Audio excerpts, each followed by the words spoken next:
4920 নম্বর হাদিস। এই হাদিস থেকে আমরা এখন জানবো মূর্তি পূজা শুরু হইল কেমনে। ইতিহাসটা মনে থাকলে আপনি আপনার অন্য ধর্মের বন্ধুদেরকেও দাওয়াত দিতে পারবেন যে দুনিয়াতে কিন্তু এইভাবে মূর্তি পূজা শুরু হয়েছে।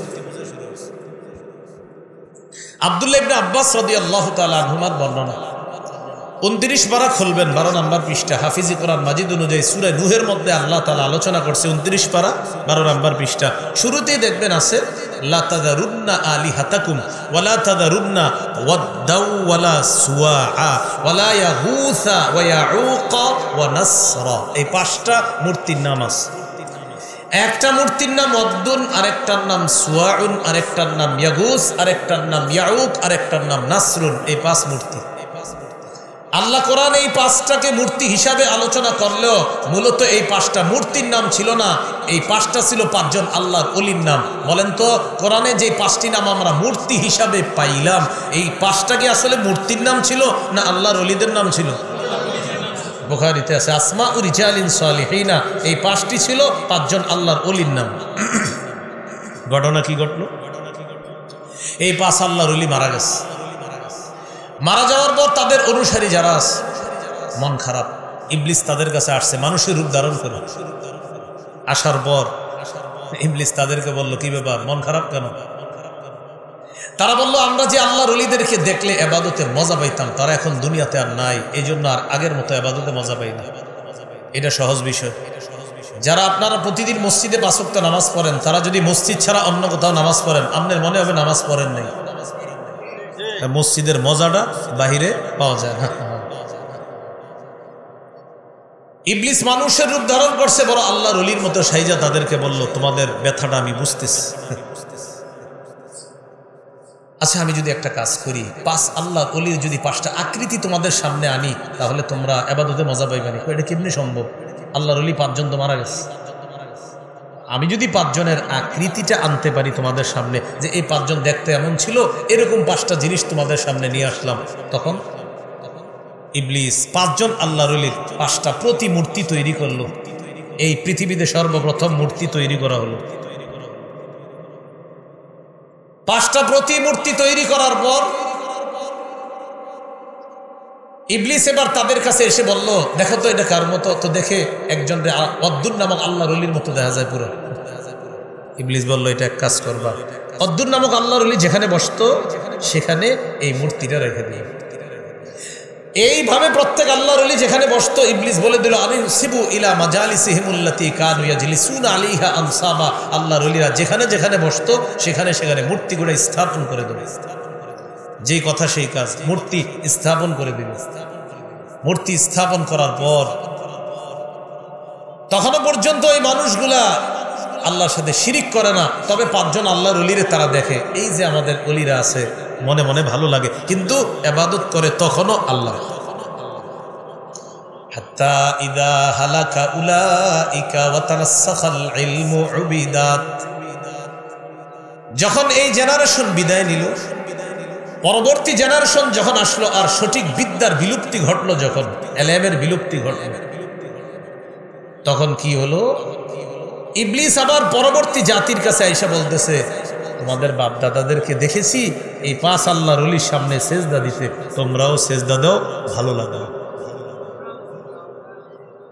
তখন তাদেরকে ইবলিস এই 5 আল্লাহর ওলির সামনে সেজদা করাইলো। প্রথম দুনিয়াতে শিরিক শুরু হলো, এর আগে পৃথিবীতে শিরিক হয় নাই। কথা কি মনে থাকবে? কিন্তু আপনারা শিখলেন কি, সেটা হলো আমার মূল বিষয়। শিরিকের সূচনা হলো 5 জন আল্লাহর ওলির আবেগকে কেন্দ্র করে, নাকি কোনো খারাপ মানুষকে কেন্দ্র করে? আল্লাহর ওলির আবেগকে কেন্দ্র করে। যেমনি ভাবে আল্লাহর ওলির আবেগকে কেন্দ্র করে মূর্তি পূজা শুরু হলো, বর্তমান যুগেও আল্লাহর ওলির আবেগকে কেন্দ্র করে দরগা পূজা হয়। কি পূজা? কেন অনেকে বিরোধিতা করবে, হুজুর আপনি দরগার বিরুদ্ধে? না, আমি দরগা পূজার বিরুদ্ধে, দরগার না। কথাটা বুঝতে হবে।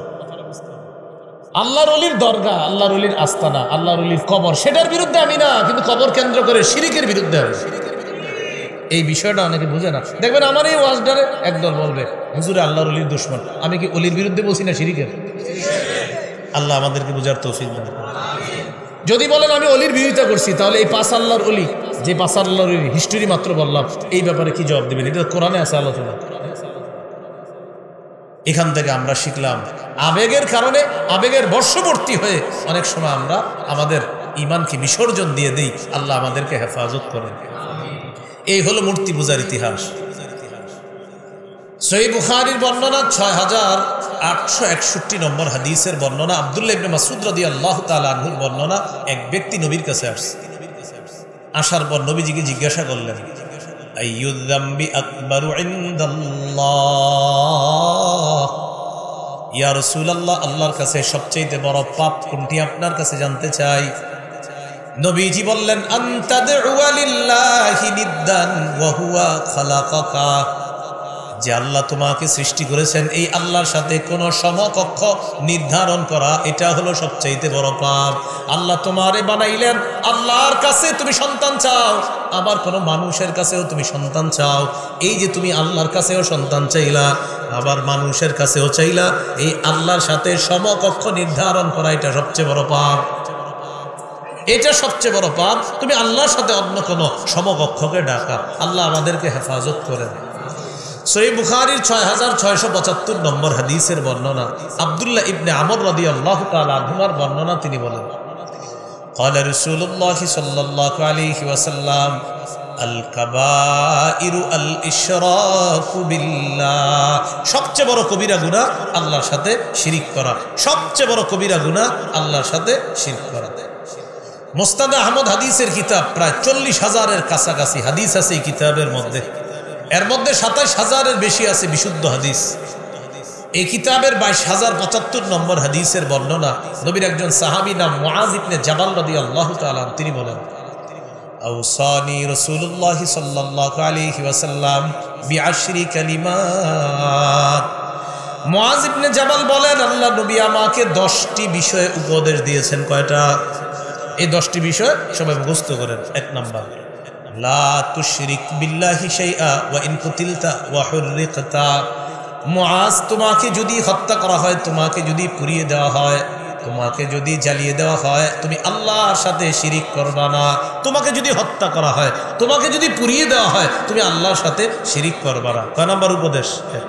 2 নাম্বার, ওয়ালা তাউক্কাদনা ওয়ালিদাইকা ওয়া ইন আমারাকা আন তাখরুজা মিন আহলিকা ওয়া মালিকা। তোমার মা বাবা যদি তোমাকে তোমার ঘর আর তোমার সম্পদ ছেড়ে দিতে বলে, এরপরেও মা বাবার নাফরমানি করবা না। আপনার মা বাবা বলছে ঘর ছেড়ে দে, সম্পদ ছেড়ে দে, নবীজি বলেন এরপরেও মা বাবার নাফরমানি করবা না। 3 নাম্বার, ওয়ালা তাতরুকান্না সালাতান মাকতুবাতান মুতাআম্মিদা। মুআজ, এক ওয়াক্ত ফরজ নামাজ ইচ্ছাকৃতভাবে ছেড়ে দিও না। কোন ব্যক্তি যদি এক ওয়াক্ত ফরজ নামাজ ইচ্ছাকৃতভাবে ছেড়ে দেয়, ফজর নামাজ না কিন্তু ফরজ, ফরজ বলেন কি? ফরজ, ফরজ, ফজর না, ফজর তো ছাড়ি, ফরজ, ফরজ। এক ওয়াক্ত ফরজ নামাজ যদি কেউ ছেড়ে দেয়, আল্লাহর জিম্মা তার থেকে উঠে যায়। তোর যা মন চায় তুই তা কর, যা, আল্লাহর জিম্মা উঠে যায়। এই হলো 3 নাম্বার উপদেশ। 4 নাম্বার, ওয়ালা তাশরাবান্না খামরা। মাস, তুমি মদ পান করবা না। ফাইন্নাহু রাসু কুল্লি ফাহিশা। মদ সমস্ত অশ্লীলতার মূল। মদ দ্বারা উদ্দেশ্য যত মাদক দ্রব্য আছে। মানুষ বিভিন্ন নামে মাদক দ্রব্য সেবন করে, নাম পাল্টায়া মাদক দ্রব্যের নাম রাখে। যেমন মদের কথা বললে অনেকে ভাবে যে যাক মদ বলা হয়েছে, গাঁজা তো আর বলা হয় না। মাদক দ্রব্য সব উদ্দেশ্য, ইয়াবা, বাবা, গাঁজা, হিরোইন, ফেন্সিডিল, আফিম, কানাডা ড্রাই, মাস্তুদ, শ্যাম্পেন, ডাইল, ভ্যানগাড়ি, চিপা চুপা, টাকার নোটের মধ্যে আমদানি রপ্তানি ইত্যাদি যা হয় সব মাদক দ্রব্য, এগুলা নিষিদ্ধ। এ হলো 4 নাম্বার, তুমি মদ পান করবা না। 5 নাম্বার, ওয়াইয়াকা ওয়াল মাসিয়া ফাইন্না বিল মাসিয়াতি হাল্লা সাখাতুল্লাহ। তুমি নাফরমানি থেকে বাঁচো। নাফরমানির কারণে আল্লাহর গজব আসে দুনিয়াতে। বিশেষ করে জিনা, ব্যভিচার আর সুদ নামক নাফরমানির কারণে এলাকায় আল্লাহ বেশি গজব দেন। কিসের কারণে? সুদ আর জিনা। বলেন কি? হ্যাঁ, আবার বলেন। সুদ, সুদ ভালো করে বলেন। সুদ চিনেননি? সুদ মানে হলো যেটারে ইংরেজিতে স্মার্ট স্মার্ট ভাব নিয়ে বলে ইন্টারেস্ট। ধনী মানুষ যখন সুদ খায় না, তো উনি কিন্তু বলে না যে সুদ, উনি বলবে ইন্টারেস্ট। আপনি বলবেন, স্যার কি অবস্থা, আপনার ব্যবসা কেমন? বলবে ফুল প্রফিট তোমার 50 লাখ আর উইথ ইন্টারেস্ট 50 লাখ। মূল লাভ হলো তোমার 50 লাখ, আর সাথে তোমার সুদ হলো 50 লাখ। তো ইংরেজিতে যেহেতু বলছে, সামনে যে আছে ভাবে সারে না জানি কত বড় ব্যবসা করে, যেহেতু ইংরেজি বলছে তার মানে অনেক বড়ই ব্যবসা হবে। যেহেতু কি বলছে,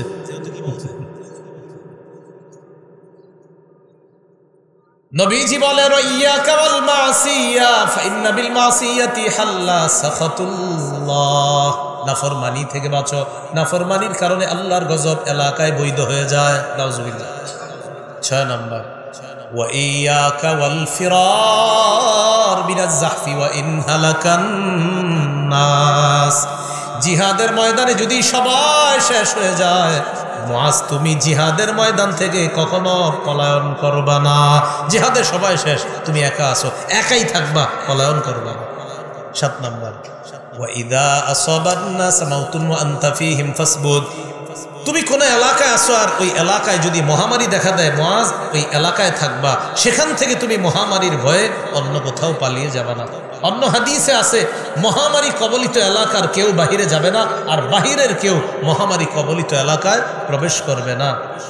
এটাকেই ইংরেজিতে তারা বলে দিছে লকডাউন। কি বলছো? লকডাউন হলো না? লকডাউন মানে কি? লকডাউন মানে হলো যে এলাকায় মহামারী আছে ওই এলাকার কেউ বাহিরে যাবে না, বাহিরের কেউ সেখানে ঢুকবে না। আরো অনেক নিয়ম ছিল লকডাউনের, বিশেষ করে এদেশের কোনো প্লেন বিদেশে যাবে না, বিদেশের কোনো বিমান এদেশে আসবে না, এরকমও তো নিয়ম হয়ে গিয়েছিল। এটার নাম দিছি কি? লকডাউন। তো লকডাউন যারা এই নামটা দিল, বর্তমান যারা গবেষণা করে পৃথিবীতে, তারা নাম দিয়া মানুষের বাহবা কুড়াইছে, বাবা কত সুন্দর একটা নিয়ম করছে। কিন্তু এটা যে আমগো নবীর হাদিস চুরি করে বলছে, এটাকে বলবো? আমাদের নবী 1500 বছর আগে এইভাবে বলে দিছে মহামারী কবলিত এলাকার কেউ বাহিরে যাবা না, বাহিরের কেউ ভিতরে আসবা না। তো এটার ইংরেজি নামই তো লকডাউন না? যেহেতু ইংরেজিতে বলছে তো তার মানে উনি অনেক বড় গবেষক। আল্লাহ আমাদেরকে বুঝার তৌফিক দান করেন। হ্যাঁ, এই গেল 7 নাম্বার। 8 নাম্বার ওয়া আনফিক আলা ইয়ালিকা মিন তাওলিকা। মুআজ, তুমি তোমার পরিবারের উপর তুমি সাধ্য অনুযায়ী খরচ করবা, আপনার যে পরিমাণ ইনকাম এই পরিমাণ খরচ করা। 9 নাম্বার ওয়ালা তারফা আনহুম আসাকা আদাবা। মুআজ, পরিবারের উপর থেকে শাসনের লাঠি উঠায় নিবা না, তাদের উপর শাসনের লাঠি রাখবা। আপনার পরিবার যেন আপনাকে ভয় পায় যে নাফরমানি করলে এই ঘরে কোনো ছাড় পাওয়া যাবে না, এরকম অন্তত ভয় যেন আপনার পরিবার আপনাকে পায়। 10 নাম্বার ওয়া আখিফহুম ফিল্লাহি আযজা ওয়া জাল। মুআজ, তুমি তোমার পরিবারকে আল্লাহর ব্যাপারে সদা সর্বদা ভয় দেখাও। আল্লাহ আমাদেরকে শিরিক থেকে হেফাজত করেন। তিরমিজির হাদিস 3540 নম্বর হাদিস। এই হাদিসের মধ্যে আছে, হাদিসে কুদসির মধ্যে আল্লাহ পাক রব্বুল আলামিন বলেন, ইন্নাকা লাউ আতাইতানি বিকুরাবিল আরদি খাতায়ায়া। বান্দা, তুমি যদি আমার কাছে রাশি রাশি বালু পরিমাণ গুনাহ নিয়ে আসো, সুম্মা লাকিতানি লা তুশরিকু বি শাইআ, আর আমি যদি দেখি তোমার গুনাহের মধ্যে শিরিক নামক গুনাহ নাই, শিরিক নামক গুনাহ নাই, লা আতাইতুকা বিকুরাবিহা মাগফিরা, আমি আল্লাহ বালু পরিমাণ ক্ষমা দিয়ে তোমাকে ক্ষমা করে দেব। শর্ত কি না করা? বলেন কি না করা? এটাই সূরা নিসার 48 নম্বর আয়াতে আল্লাহ বলছে, ইন্নাল্লাহা লা ইয়াগফিরু আন ইউশরাকা বিহি। আল্লাহর সাথে শিরিক করলে এটা আল্লাহ ক্ষমা করেন না, এই অপরাধ আল্লাহ ক্ষমা করেন না। সহিহ মুসলিমের হাদিস 6440 নম্বর হাদিস। এই হাদিসের মধ্যে আছে, ক্বালা রাসূলুল্লাহ সাল্লাল্লাহু আলাইহি ওয়াসাল্লাম, তু'রাদুল আ'মালু ইলাল্লাহ ফি কুল্লি ইয়াউমি খামিসিন ওয়া ইসনাইন। প্রতি বৃহস্পতিবার আর সোমবার আমলনামা আল্লাহর কাছে পাঠানো হয়। প্রতি বৃহস্পতিবার আর সোমবার আমলনামা আল্লাহর কাছে পেশ করা হয়। আমার আপনার আমলনামা প্রতি বৃহস্পতিবার আর সোমবার আল্লাহর কাছে পেশ করা হয়। ফায়াগফিরুল্লাহু লিকুল্লি ইমরিইন লা ইউশরিকু বিল্লাহি শাইআ ওয়া ইল্লা ইমরাআন কানাত বাইনাহু ওয়া বাইনা আখিহি শাহনা। আল্লাহ দেখে ওই আমলনামার মধ্যে তার মোটামুটি ইবাদত বন্দেগী আছে, আবার অনেক গুনাহ আছে। 2টা গুনাহ নাই, এক হলো শিরিক নাই, আর একটা ভাইয়ে ভাইয়ে বিদ্বেষ, এই গুনাহটা নাই। কয়টা গুনাহ নাই? 2টা। সোমবার আর বৃহস্পতিবার আমাদের আমলনামা আল্লাহর কাছে গেলে আল্লাহ দেখে ওর অপরাধ আছে অনেক, বাকি ইবাদত বন্দেগীও আছে, কিন্তু যেই অপরাধগুলো আছে এর মধ্যে 2টি অপরাধ নাই। একটা হলো শিরিক নাই, আর একটা হলো ভাইয়ে ভাইয়ে বিদ্বেষ, এই অপরাধটা নাই। আল্লাহ বলে যা মাফ করে দেবে। তাহলে সোমবার বৃহস্পতিবার শিরিক মুক্ত আমল আল্লাহর কাছে পাঠাতে হবে। সোমবার বৃহস্পতিবার শিরিক মুক্ত আমল আল্লাহর কাছে পাঠাতে হবে। ভাই কি শিখলাম আমরা বলেন তো? সোমবার বৃহস্পতিবার আমলটা কি মুক্ত পাঠাতে হবে? তাহলে প্রথম অংশে আজকে আলোচনা গেল তাওহীদের আলোচনা। কিসের আলোচনা? ঘরের ভিতরে গর্তের ভিতরে গিয়েও তাওহীদের উপর অটল থাকতে হবে, ঈমান রাখতে হবে। ঈমান থাকার জায়গা হলো কলবের মধ্যে, এটা পিওর খাঁটি রাখতে হবে।